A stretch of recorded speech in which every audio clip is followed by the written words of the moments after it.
Selamat sore, salam sejahtera bagi kita semua, Yahobu. Kali ini tugas kelompok terkait ruang kolaborasi modul 1.1 oleh kami kelompok A. Saya bernama Pahlan Tanjung dengan fasilitator Ibu Herta Sialagan SPD MM dan pengajar praktik Bapak Beatus Halawa Sarjana Pendidikan. Baiklah, tujuan pembelajaran khusus untuk diskusi kita kali ini yakni peserta mampu menemukanali nilai-nilai luhur kearifan budaya daerah asal yang relevan menjadi penguatan karakter murid sebagai individu sekaligus sebagai anggota masyarakat. Bahan diskusi yang akan menjadi topik kita pada kesempatan kali ini yakni ada 3. Yang pertama, apa kekuatan konteks sosiokultural di daerah Anda yang sejalan dengan pemikiran Ki Hajar Dewantara. Yang kedua, bagaimana pemikiran Ki Hajar Dewantara dapat dikontekstualkan sesuai dengan nilai-nilai luhur kearifan budaya daerah asal yang relevan menjadi penguatan karakter murid sebagai individu sekaligus sebagai anggota masyarakat pada konteks lokal sosial budaya di daerah kita. Selanjutnya, sepakati satu kekuatan pemikiran KHD yang menebalkan laku murid di kelas atau di sekolah sesuai dengan konteks sosial budaya di daerah kita yang dapat kita terapkan. Ada banyak pemikiran KHD terkait pendidikan, namun untuk kesempatan ini kami mengambil intisari pemikiran Ki Hajar Dewantara bahwa pendidikan itu yakni mengajarkan anak, mendidik anak sesuai dengan kodrat zaman dan kodrat alam. Apa itu kodrat zaman? Bagaimana pendidikan atau mendidik anak sesuai dengan kodrat zaman? Yakni merujuk kepada kondisi sosial, budaya, teknologi, dan nilai-nilai yang berlaku pada suatu masa tertentu. Menurut Ki Hajar Dewantara, pendidikan harus mampu menyesuaikan diri dengan perkembangan dan tuntutan zaman sehingga anak didik dapat hidup relevan dengan perubahan yang terjadi. Selanjutnya kodrat alam, mendidik anak dengan kodrat alam. Maksudnya bahwa pada sifat dasar, potensi dan bakat yang dimiliki oleh setiap anak itu ada sejak lahir. Menurut Ki Hajar Dewantara, pendidikan harus menghormati dan mengembangkan potensi alami anak tanpa memaksakan sesuatu yang tidak sesuai dengan bakat dan minat mereka. Kita mulai pada pokok bahasan yang pertama, yakni apa kekuatan konteks sosiokultural di daerah kita yang sejalan dengan pemikiran Ki Hajar Dewantara. Kekuatan konteks sosiokultural apabila kita kaitkan dengan pemikiran Ki Hajar Dewantara adalah Ki Hajar Dewantara percaya bahwa pendidikan harus berakar pada budaya lokal. Budaya lokal merupakan sumber kekayaan yang harus dilestarikan dan diwariskan kepada generasi berikutnya melalui pendidikan. Pendidikan yang berbasis budaya lokal membantu siswa mengenal, mencintai, dan melestarikan warisan budaya mereka.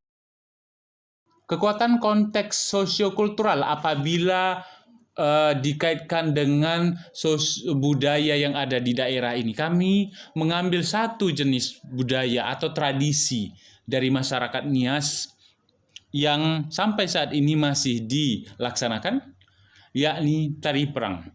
Tari perang atau tari baluse diperankan oleh laki-laki berasal dari kalangan orang dewasa dan remaja.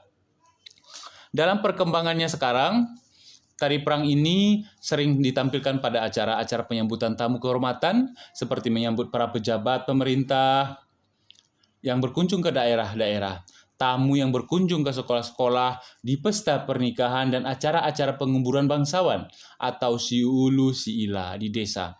Untuk menampilkan tari perang ini juga sering diiringi dengan tarian mogaele. Tarian mogaele ini diperankan oleh perempuan yang berasal dari kalangan dewasa dan remaja. Tarian mogaele ini bertujuan untuk memberikan sekapur sirih atau sebagai bentuk tanda penghormatan kepada tamu-tamu yang berkunjung ke daerah, sekolah-sekolah, dan desa-desa. Tari mogaele merupakan tari penghormatan dengan memberikan avo atau sirih yang telah disediakan di dalam bola atau tas dan kalabubu atau pengalungan bunga kepada tamu yang hadir. Di Pulau Nias, sirih dan kalabubu merupakan lambang penghargaan. Avo atau sirih dibuat dengan 5 bahan yang yaitu tabuo atau sirih, betua atau kapur, gambe atau daun gambir, bako atau tembakau, dan vino atau pinang yang dimakan secara bersamaan. Setelah itu, apa sih nilai-nilai karakter yang bisa diambil dari seni tari perang ini? Dari sekian banyak nilai yang kita bisa tanamkan kepada anak-anak, ada beberapa karakter yang telah kami simpulkan, yakni ada 8. Yang pertama, keberanian. Bahwa tari perang Nias menggambarkan keberanian para prajurit dalam pertempuran. Gerakan-gerakan yang kuat dan tegas melambangkan semangat keberanian dan ketangguhan dalam menghadapi tantangan. Penari ini juga diajarkan menampilkan sikap berani dan percaya diri. Selanjutnya, kedisiplinan. Gerakan dalam tari perang Nias membutuhkan kedisiplinan tinggi, baik dalam latihan maupun penampilan. Para penari harus mengikuti irama dan gerakan dengan tepat dan serasi. Hal ini mengajarkan pentingnya kedisiplinan dalam mencapai kesempurnaan dan keharmonisan. Berikut nilai karakter yang bisa ditanamkan dari tari perang ini, yakni ketekunan. Melakukan gerakan tari yang kompleks dan energetik memerlukan latihan yang tekun dan berulang-ulang. Penari harus memiliki ketekunan untuk berlatih hingga menguasai gerakan dengan sangat baik. Selanjutnya, kerjasama dalam tim. Tari perang sering ditampilkan secara berkelompok yang mengharuskan para penari untuk bekerja sama dengan baik. Mereka harus sinkron dalam setiap gerakan untuk menciptakan penampilan yang harmonis dan dinamis. Ini mengajarkan pentingnya kolaborasi dan kerjasama dalam mencapai tujuan bersama. Yang kelima, penghormatan terhadap tradisi. Penari dan penonton belajar untuk menghargai dan melestarikan tradisi budaya, menghormati leluhur dan nilai-nilai budaya yang telah diwariskan merupakan bagian penting dari tarian ini. Selanjutnya, yang keenam, ketangkasan dan keterampilan. Gerakan dalam tari perang ini menuntut ketangkasan dan keterampilan fisik yang tinggi. Para penari harus memiliki koordinasi tubuh yang baik dan kemampuan untuk melakukan gerakan yang cepat dan tepat. Ini mengajarkan pentingnya keterampilan fisik dan mental dalam menguasai suatu seni. Yang ketujuh, sikap ksatria. Tari perang ini menggambarkan sikap ksatria yang mulia dan siap melindungi. Penari diajarkan untuk memiliki sikap ksatria, yaitu siap membela dan melindungi yang lemah, serta menunjukkan sikap hormat kepada lawan sekalipun. Yang terakhir, yakni pengendalian diri. Meskipun tarian ini menggambarkan pertempuran, para penari diajarkan untuk tetap tenang dan terkontrol dalam setiap gerakan. Ini mengajarkan pentingnya pengendalian diri dalam situasi yang menegangkan dan penuh tekanan. Untuk pertanyaan kedua atau topik kedua dalam diskusi kita kali ini, yakni bagaimana pemikiran KHD dapat dikontekstualkan sesuai dengan nilai-nilai luhur, kearifan budaya daerah asal yang relevan menjadi penguatan karakter murid sebagai individu sekaligus anggota masyarakat pada konteks lokal sosial budaya di daerah kita. Nah, kontekstualisasi budaya lokal dengan pemikiran Ki Hajar Dewantara bisa kita kaitkan atau kita usahakan dengan yang pertama, misalnya menjadikan budaya lokal Nias Selatan atau tari perang ini menjadi mata pelajaran di sekolah dalam pembelajaran seni budaya atau bahkan dalam kegiatan ekstrakurikuler. Yang kedua, mengintegrasikan teori tari perang, maksud kami dalam proses pembelajaran berbasis proyek. Kontekstualisasi budaya lokal dengan pemikiran Ki Hajar Dewantara bagian kedua adalah ide pembelajaran berbasis budaya lokal dalam konsep Merdeka Belajar.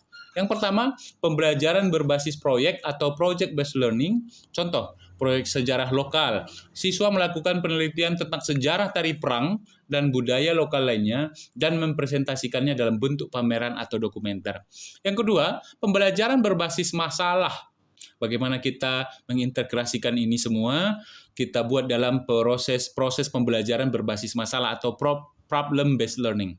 Pemecahan masalah sosial contohnya. Siswa kita ajarkan masalah sosial seperti pernikahan dini, siswa putus sekolah, dan lain-lain di komunitas mereka dan bekerja sama untuk mengembangkan solusi kreatif. Selanjutnya, yang ketiga, pembelajaran berdiferensiasi. Proyek pilihan. Siswa memilih proyek akhir dari beberapa opsi yang diberikan oleh guru sesuai dengan minat mereka, misalnya membuat video, menulis esai, dan membuat presentasi. Berikutnya yakni pembelajaran outdoor dan experiential learning. Yakni sebagai contoh studi lapangan ke situs budaya lokal. Kontekstualisasi budaya lokal dengan pemikiran Ki Hajar Dewantara di bagian ketiga ini, pemikiran Ki Hajar Dewantara dengan pendidikan yang humanis dan berlandaskan kemandirian dapat dikontekstualkan dengan nilai luhur kearifan budaya daerah yang relevan seperti rasa cinta tanah air dan kecintaan terhadap budaya lokal. Dengan mengajarkan tari perang dan tari Mogaele ini kepada peserta didik, maka hal ini dapat membentuk karakter peserta didik yang memiliki rasa nasionalisme dan kecintaan terhadap budaya lokal. Selanjutnya, pemikiran Ki Hajar Dewantara juga mengajarkan rasa menghargai terhadap perbedaan yang nampak pada tari perang dan tari Mogaele ini adalah perbedaan karakter yang membuat semua penari harus mampu bekerja sama dengan baik, memiliki kerendahan hati untuk mendengar arahan dari yang lebih senior terhadap tarian tersebut dan saling menghormati satu dengan yang lainnya. Selanjutnya sampai kita untuk pertanyaan ketiga atau topik ketiga, yakni sepakati satu kekuatan pemikiran KHD yang menebalkan laku murid di kelas atau di sekolah sesuai dengan konteks lokal sosial budaya di daerah kita yang dapat diterapkan. Satu kekuatan pemikiran Ki Hajar Dewantara yang menebalkan laku murid di kelas atau sekolah adalah mengintegrasikan nilai sosiokultural dalam penyusunan kurikulum satuan pendidikan yang bisa diimplementasikan dalam kegiatan akademik dan non-akademik. Pembelajaran budaya dan kesenian tari perang ini bisa diajarkan melalui project-based learning dalam kaitannya dengan nilai-nilai Ki Hajar Dewantara yang diterapkan dalam kurikulum Merdeka Belajar yang bisa ditampilkan di setiap acara, di sekolah contohnya, masyarakat, atau di acara-acara kenegaraan. Namun untuk semua itu tentu kita menghadapi yang namanya tantangan, tapi tidak ada tantangan tanpa ada solusi. Nah, kami berdasarkan hasil diskusi mengambil 3 poin terhadap tantangan dan solusi dalam kaitannya dengan penanaman nilai-nilai karakter sosiokultural dari daerah kita. Yang pertama adalah tantangannya pembelajaran sistem Merdeka Belajar masih terbilang baru buat siswa sehingga perlu kerja keras dari semua stakeholder yang ada. Solusinya apa? Mentoring siswa. Jadi setiap siswa diberikan mentor berupa guru atau siswa yang lainnya yang lebih tahu yang akan membimbing mereka di kelas luar atau di luar kelas selama masa transisi ini. Mentor ini membantu siswa memahami dan menyesuaikan diri dengan metode belajar yang baru. Tantangan yang berikutnya adalah keterbatasan pengetahuan guru juga tentang budaya lokal. Kita percaya bahwa memang secara kemampuan memahami atau menguasai budaya itu tidak dimiliki oleh semua guru dan tentu mereka punya level kemampuan atau keahlian berbeda-beda. Namun solusinya tentu ada, yakni kita bekerja sama dengan komite sekolah, orang tua siswa, pemangku adat, atau bahkan guru yang sudah mahir atau tahu mengenai budaya lokal, khususnya tari perang ini. Tantangan berikutnya adalah durasi jam pelajaran yang terbatas sehingga memungkinkan tujuan pembelajaran tidak tercapai. Solusinya penjadwalan blok. Artinya adalah gunakan penjadwalan blok ini di mana satu mata pelajaran diajarkan dalam periode yang lebih panjang, memungkinkan pembelajaran yang lebih mendalam atau komprehensif. Penyesuaian kurikulum, sesuaikan kurikulum untuk menekankan pada materi yang paling penting dan relevan, serta kita eliminasi materi yang menurut kita kurang relevan untuk diajarkan. Nah, sampai kita pada kesimpulan dari diskusi ini adalah bahwa dengan memahami karakter budaya lokal kita, budaya kita tari perang dan Mogaele ini tentunya kita bisa mengajarkan kepada murid untuk mewujudkan rasa pribadi mereka yang semakin kuat, mandiri, berani bertanggung jawab dan rendah hati sehingga mampu menjadi agen perubahan yang menjunjung tinggi nilai-nilai yang positif. Integrasi antara pemikiran besar Ki Hajar Dewantara dan nilai-nilai budaya lokal ini membentuk generasi Nias Selatan khususnya dan Nias pada umumnya tangguh dan berdaya. Demikian saja presentasi saya untuk kesempatan kali ini. Terima kasih, Yahobu.